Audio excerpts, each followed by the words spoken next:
Today on the Wrestling Roundtable, the WWF's New Generation and the Submission Round 4.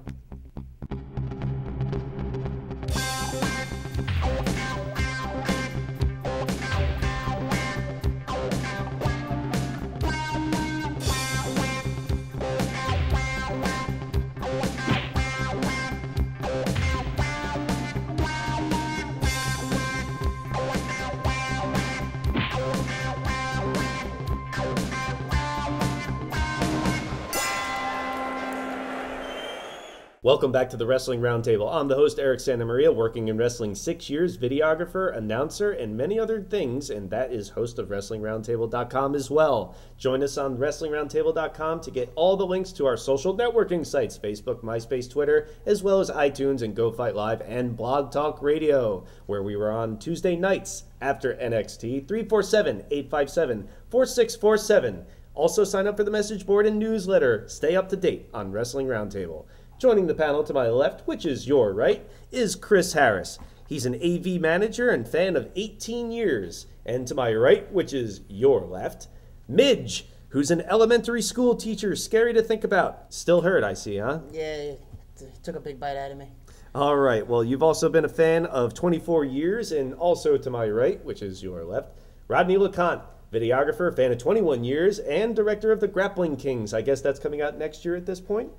We'll see. Next year, 2011, 2012. We'll see how much more footage I can get. Whenever it does, I'm sure it'll be awesome. And the New Generation. This, of course, sprang up because of our show on the Attitude Era. Taking a look at the WWF in a specific time frame, and people wanted us to go further back to the previous time frame. Now, the time frame I'm using here is WrestleMania 10, because when Bret Hart reclaimed the WWF Championship from Yokozuna, it was on the next Superstars or something, they actually used the term the New Generation. And Hogan and Iron Sheik, that's the old time, especially heavy on the old. And we're going to focus on the younger guys. And this lasted for a couple years, up until the Attitude Era, which we covered. Now, the previous time was a very tumultuous time for WWF. I guess you could call it the post-Hogan era, because Hogan was really starting to wane in his popularity, and he wanted to go off and do movies, so he was kind of in and out for a couple years. And then also, this is the steroid scandal and sexual harassment trials. WWF is down. And because of the whole steroid issue, guys like the Bulldog and Warrior, etc., are tossed to the side. We're going to focus more on the smaller guys, at least they say they are, with Bret Hart and Shawn Michaels, but we'll get to more details like that a little later on, because this is a time period that for our generation, our demographic, a lot of people stopped watching. You probably have known a lot of people to say this to you, and I've said it before on the show, that the story is, I watched when I was a kid, I stopped watching when it got stupid or boring or whatever their reasoning, and then they came back for the Attitude Era, for Austin DX, The Rock, etc. Now, why do you think so many people en masse stopped watching? And if you didn't stop watching, which I think is everyone here, what made you stick with it? Something you've been so loyal to your whole life, you just stick with it. I'm a Met fan, so you stick with losers your whole life. That's your team. WWF is my team. I never watched WCW like you guys and everything. Use loyalties, you gotta stick with. Well, you're not alone. There were a lot of kids like that in the Northeast who were just WWF fans. Maybe people didn't stick with it because we were getting, at least our age group, we were getting to their preteens, you know, things are too cool. You walk around the store with your mother, you don't want to watch Doink the Clown on a cartoon episode of what used to be cool wrestling. Mm-hmm. So it wasn't exactly talking about at school, so kind of kept it under lock.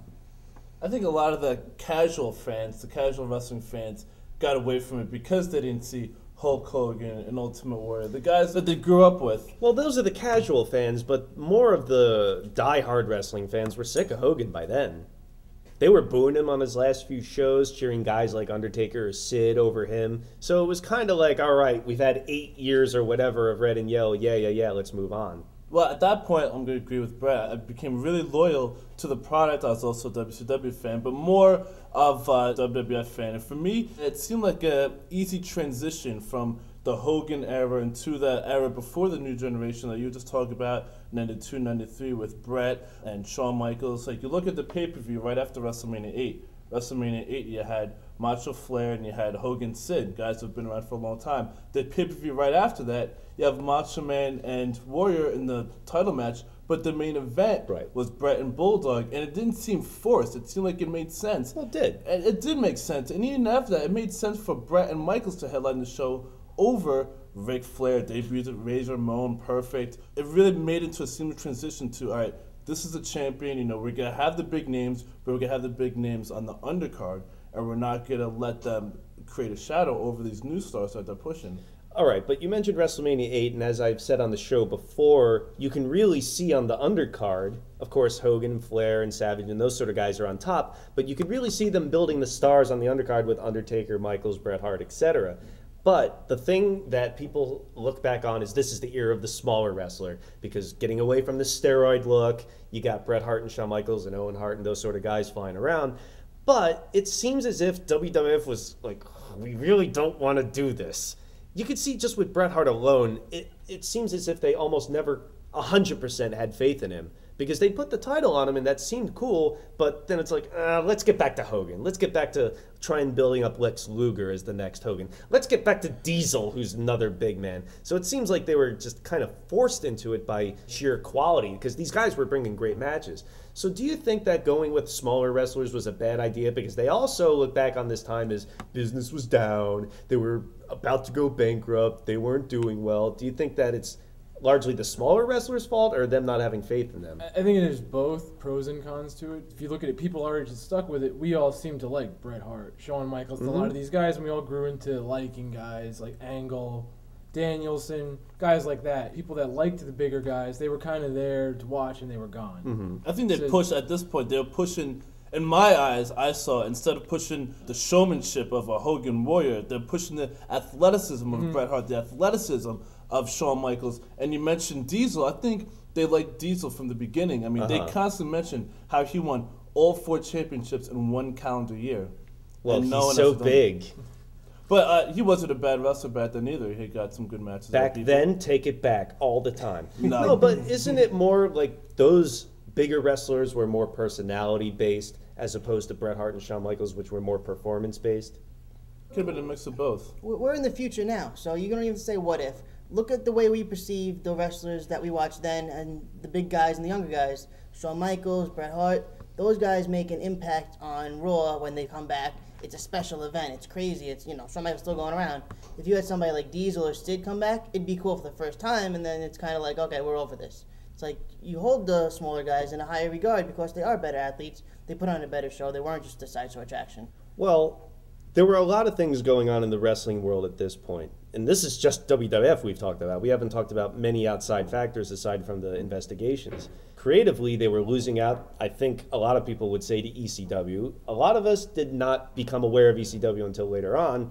But if you were in the area, you were like, wow, ECW is doing a lot. Is doing the thing. Yeah, it's doing the opposite of this channel has clowns and pirates and dentists, but they're doing shit like lesbian kisses and hardcore stuff over here. So it was really ahead of its time and really made comparatively in the cool factor WWF and WCW pale in comparison. It's not. I don't think it's just they were going for the opposite. They shifted with the entire pop culture spectrum of America at the time. Right. When we were about 12, 13 years old, you think back what was popular: Nirvana, Pearl Jam, Pulp Fiction, violence, gangster rap. Paul Heyman took all that and put it right in there. And Paul Heyman knew what kids wanted, and that's what he gave us. Well, that's one piece of competition on the lower level, I guess, on the creative scale, because a lot of people weren't aware of ECW. But on the other cable channel just debuting was WCW Nitro. And of course, that's a whole other topic, but WCW breathing down WWF's neck with taking all these names, taking names from ECW, from Japan, Mexico, and creating a new show, live show with Nitro. This was the beginning of the Monday Night Wars. So WWF was down in a lot of ways. But what do you think hurt them the most? Was it their competition? Was it their booking? Because I think in '95, a lot of people were questioning that, to put it in a nice way. Was it the talent? Or was it people like the Clique doing a lot of shit like in '95? You see all these great matches from a lot of the Clique members, but all of a sudden Bret Hart has to feud with a pirate and Undertaker's feuding with the $1 Million Corporation sort of guys. So only them are allowed to have great matches. What do you think affected WWF the most in this time period? The storylines and the people that had them in them. I mean, going back to ECW, the difference between the New Generation and ECW was Oh, well, it's WWF, but ECW, that's real. Those guys really hate each other. They're really kicking the shit out of each other. That's really his wife, and she really stole him, but, you know. But this is WWF, though. It's entertaining, but this stuff's real over here. The genre was different. Their target audience was a lot different. They were gearing more towards the younger kids, where when WCW Nitro... Are you saying PG wasn't working out for them? No, that's just sad. I mean, it was different audiences back then. They weren't targeting towards the 18 to 35 or whatever. There was really no thought of it in wrestling, I think, back for WWF at least. Not at that yet. point. But when Nitro came along, they went after the older audience. They started going live and started countering what WWF wasn't doing. Mm-hmm. They wanted to be different. They didn't want to be WWF. That's what made Nitro so successful, is that it was different. It was a different programming, a different feel, different in almost atmosphere. every way. Then when they started taking talent, when Electra Blaze showed up and dumped the belt in the garbage, that's what really caught people's attention. And I think that's the major thing that hurt them, was competition and lack of transitioning into a new era. Was backstage politics anything in this? I'm sure it played a pretty big part. And people always claim they were held down, but some it's visible with, like Bret Hart, where he's feuding with Isaac Yankem on SummerSlam. Well, Michaels and Scott Hall get to have another 5-star. Another ladder match. You can see it plain as day sometimes. There's so many factors that played into why they were down, money, it could be anything. Money, creatively, I still think they were better back then than they have been in the past few years. It's still one of my favorite eras. I'd rather watch that just repeated over and over than watch I mean, that's the now. era that, to me, built new stars that are still used to this day. I mean, now you get a new guy, you debut him, within 2 months, he goes for the title, he loses, and then he drops back down. Yeah. Back then, a guy debuts, he wins the Intercontinental title, maybe he'll win the tag team titles before that as part of a tag team, and then you build him up to win the world title. Look at Michaels, look at Bret, look at anyone else, look at Diesel, Razor, the Look Kid. how long it took people to get title shots back then. Titles meant something. Well, you got one shot and in your house, and when you lost, you were right back down to you had to start all over again. Then you were in hog pen matches with Henry Godwin. But we're going to move on to the year of 1996 in the New Generation talk when we return. It's Bret the Hitman Hart. Make sure you watch the Wrestling Roundtable. Welcome back to the Wrestling Roundtable. Please support the show. If you want to get anything on Amazon, please do it through our Amazon store. You can get the link at WrestlingRoundtable.com. Now, when we talked about the Attitude Era, I used the year of 1997 as the starting point because I guess the Survivor Series was the official, because that's when they coined the term Attitude, but they were clearly doing Attitude-like stuff well before that. So let's just use the end of 96 as our end point here, because by the time we get to the end of 96, we got the gun incident, we got the fans turning on Shawn Michaels and MSG for Sid, more of the cheering the bad guy thing. So that's really starting to be the beginning of the Attitude Era. So looking back at the years of the New Generation time period, 1994, 1995, and 1996 are all very different from each other. 1994, you had Bret Hart leading the way most of the year with his title matches and being the real work rate sort of year where they concentrate more on the wrestlers and their performance. 1995, they switched that to Diesel and more the big man, coupled with the goofy... Sid and Mabel. Yeah, coupled with the goofy shit on the undercard, while Nash and all his friends and the Clique get to have all the awesome matches for themselves. And I think by the end of 95, when they're really starting to get Nitro breathing down their necks with WCW, you can see, I believe... I think they went back to the athleticism and the smaller guys main eventing with Michaels and Bret and everyone else. They tried it again, because I think the obvious two pillars of the New Generation are Bret and Shawn. But in 96, I think you can see that they're really starting to transition. It's almost like the pupa stage of a caterpillar turning into a butterfly in the cocoon. You can see obvious changes are about. And of course, a lot of that with Jim Ross being the head of talent relations is bring in a whole lot of WCW guys and change them over. And that worked in a lot of cases. But what do you think was the most important transition that they made in 1996 to lead into the Attitude Era and get back on their feet? They needed to kind of change the whole production value of it. I think the production changed a lot throughout 96 through 97. They started getting the bigger Titantron. They started doing... But is that nearly as important as who's featured? Well, it is changing up a little bit. The overall product's changing up. The ring, the look, everything, the logo, all that stuff has a lot to do with change. That's a big part of it. Even though it may not just be the wrestlers changing, but also the production value looks a lot different. Didn't a lot of it come in Production. '97? It did, but More by the, 97, once they got the Raw's War set, Yeah. I think that's when the initial change well, came. what do you think then? As soon as I turned on Royal Rumble 96 and started with Sonny in the tub, I was like, holy shit, my parents are in the room. I felt like I was watching something different. Like It was like, wow, once I started using Sonny's sexuality and the whole thing with Goldust, and that's when you knew the competition was really paying attention to it with the Billionaire Ted skits, the whole thing with Goldust and Piper. That's when it really started changing the product. Yeah, the first match on that pay-per-view was Jarrett and Ahmed Johnson, and it ended with a big Guitar guitar smash, smash, and that was pretty different.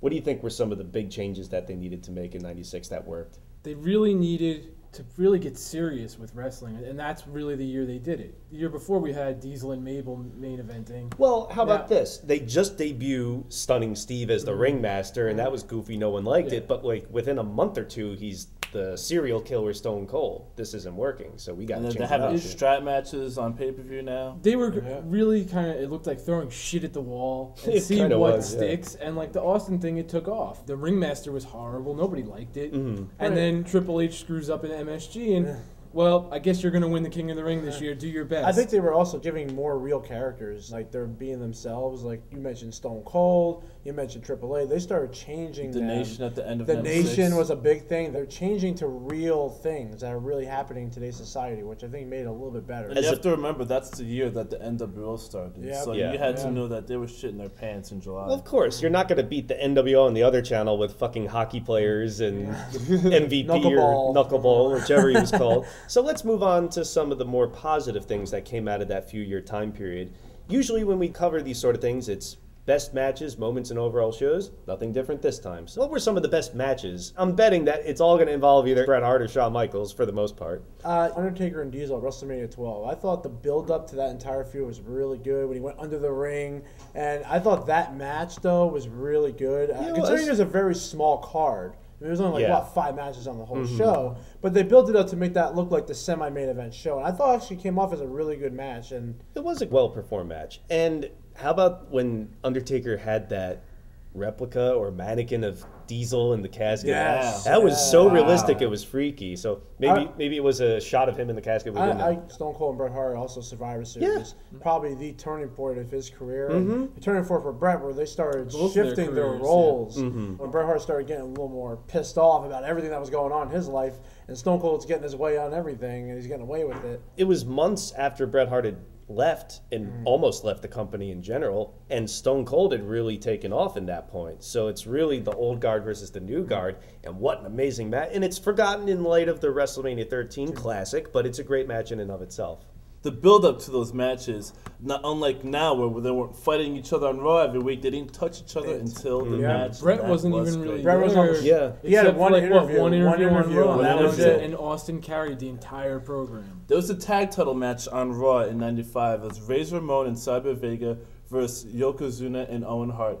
And man, this was one of those matches where anybody interested in tag team wrestling should watch, because from bell to bell, it was a lot of action. All 4 athletes put in all their effort. It was one of those matches where it didn't finish on Raw. That to show you the end of it on Mania. Yeah, it went over, but it was still good for what it's worth. Diesel and Shawn Michaels in your house. Good friends, better enemies. enemies, yeah. April '96. Phenomenal match. It's his swan song in WWF. And it was a hell of a lot better than the WrestleMania 11 match. Oh, yeah. That was Speaking great. of Shawn Michaels, my favorite.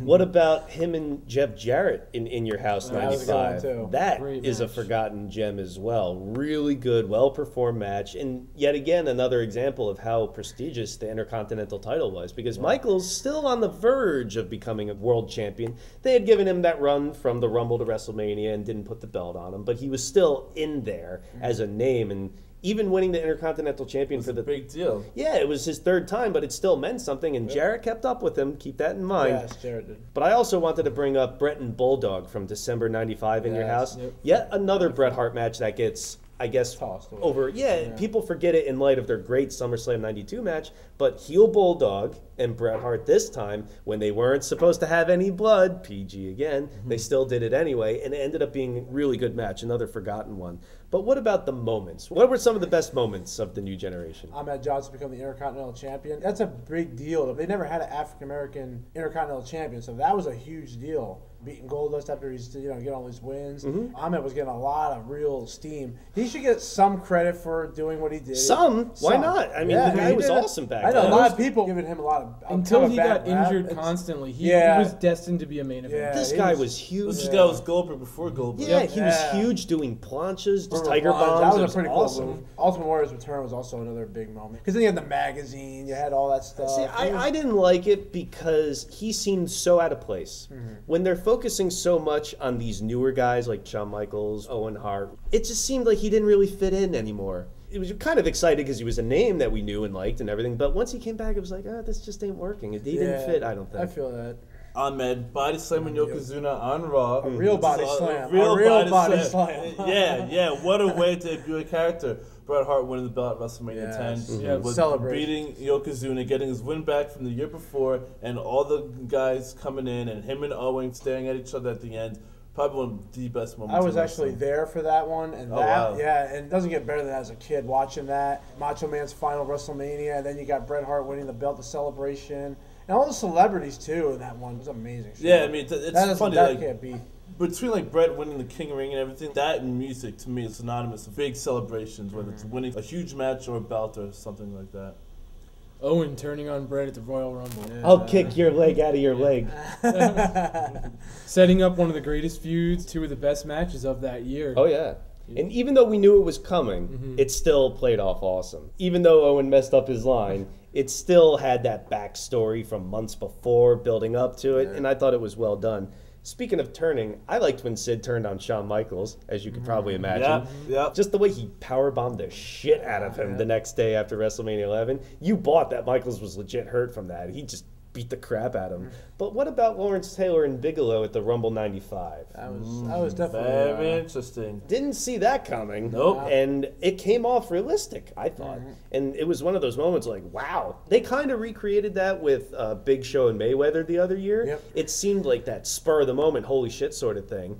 And even though it was still a celebrity main eventing a horrible WrestleMania, I still thought Lawrence Taylor did well in that match as well. Yokozuna's return at that WrestleMania also, just because I was a big Yokozuna fan. One of the best returns. They put him with one of my other favorite wrestlers. They put two of my favorite guys together and they won the belts. I was very happy. But what about Diesel's heel turn in 95? After he lost the belt to Bret Hart, goes on Raw and he cuts that Shades of Grey promo. And he still wasn't completely heel. Right. Todd Pettingill's performance throughout the whole New Generation era. Oh, Todd Pettingill was the best. He was awesome, man. Better than anybody today. The enthusiasm that he had when he was out there, a lot of comedy, and he was actually a good big role in that. Internet fans flaming Will in 3, 2. I love Todd Pettingill. I love him. I think we all did. Come meet me. I'll tell you. I have all Todd Pettingill tapes. It's all over my room. But to end this one for best moments, I think that would have to be, undisputedly, the Sunny music video in 1995. If you've seen it, then you know what we're talking about, especially if you were 13 years old at the time or whatever we were. We're going to move on. Some more talk of the New Generation when we come back. This is Balls Mahoney, the chair swinging freak, and the show that you're watching is Wrestling Roundtable. When I want to know what's going on behind the scenes, I don't have a computer. I go to my friend's house and I watch Wrestling Roundtable. So now I can go to my friend's house and put it on LCD. I'm going to see me on a computer, on a TV. TV, computer, TV. I don't know, but I'm going to go watch it. Welcome back to the Wrestling Roundtable. We always do best matches, moments, and overall shows. We talked so much we couldn't get to the show portion. So before we get to the worst of this supposedly horrible period, well, I guess it wasn't supposedly. There were some bad moments, but we'll get to those. What were some of the best overall shows? I really loved King of the Ring 1994. That was one of my favorites. Owen Hart winning the King of the Ring, the speech. Even the match, the Intercontinental Champion versus the WWF Champion. Bret and Diesel. And then Jim Neidhart makes his return and then turns on Razor. Razor had a great show overall. Owen had a great show. Even the Crush was that Crush Yokozuna? Yeah, even the Crush Yokozuna Head Shrinkers tag match wasn't bad. And then you had Roddy Piper versus Jerry Lawler. They were building that up. I can't believe that went last. What the fuck? I understand why that went last. I didn't get that. I mean, but it was still overall still fun. That was one of my favorites. And WrestleMania 10 only because I was attending that, and that was just It was an awesome show. Oh, that's an obvious choice. Okay. I mean, for mine. As a 12, 13-year-old kid, right after Raw, I'd have to say Silk Stalkins was one of the best shows. Because you always thought that they were going to show nudity. They were so good at building it and building it. And it never happened. It never happened. It was so close. Well, do you always think about Vince McMahon saying, coming up next on Monday Night Raw when you hear the Murder, She Wrote theme? Or Todd Pettengill. What's your real answer? SummerSlam 94. Cut it off to the bell ring of Undertaker versus Undertaker. Underfaker. Yeah, the IC title match. Diesel and Razor was good having Walter Payton Payton there. In Chicago, the United Center for the first time. The cage match, of course. Very good women's title match with Alundra Blaze. And Bull knocking. And just the whole build-up, the whole event to The Undertaker returning really gave a good feeling to the whole show. The cage match with Bret and Owen, we've mentioned Bulldog returning. We've mentioned numerous times on the show how many great matches Bret and Owen had that year. But what about the next year at 95? I know a lot of people shit on the Diesel Mabel main event. I didn't think it was bad. But it also opened with the 1-2-3 Kid and Hakushi, which was really awesome. I thought it was good. Bret Hart and Isaac Yankem, even though it was a goofy gimmick, Glenn Jacobs and Bret Hart had a pretty good match. Hey, even Skip and Barry Horowitz had a good match. Yeah. Of course, this is the 5-star classic, which it's a good match. The rematch and the ladder with Shawn Michaels and Razor Ramon, great match. And even though it's even though it's the bad year, it was still a good show. WrestleMania 12. Mm-hmm. Great show. Iron Man match. Diesel Undertaker. 6-man Backlog tag Brawl. match with Owen Bulldog and Yokozuna. Vader, yeah. Vader, yep. Great show top to bottom, even though it's only like 5 matches. Royal Rumble 1996. Besides the Jarrett and Ahmed opener with the awesome guitar shot, it also had Bret and Undertaker in a pretty decent title match to finish the night. It was the Royal Rumble Shawn Michaels one. I wasn't too happy about that, but it still was a pretty good Royal Rumble itself. It was pretty good. I wasn't too crazy about the undercard. I guess Goldust winning the IC title belt made a lot of sense. Yeah. Mm-hmm. That was good. The Rumble itself was good. A lot of returns, a lot of debuts.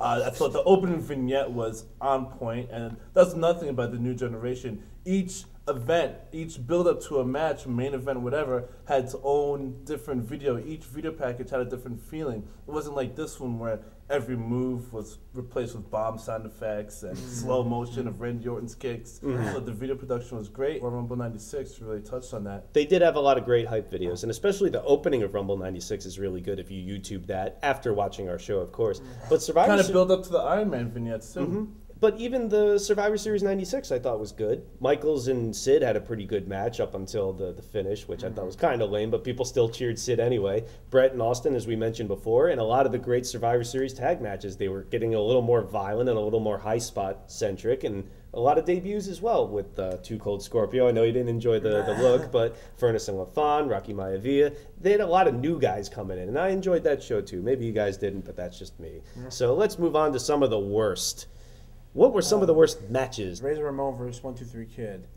February Crybaby match. That one to me was really a bad idea.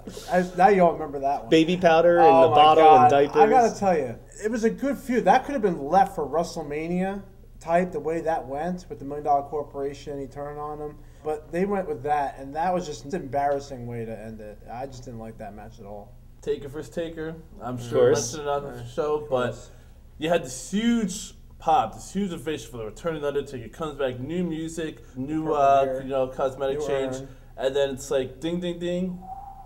It's this silence until the last tombstone. It was atrocious. As far as big man matches go, Undertaker wrestling his friend Brian Lee wasn't nearly as on the level as that Diesel match at WrestleMania, huh? The entire Rumble match, 1995.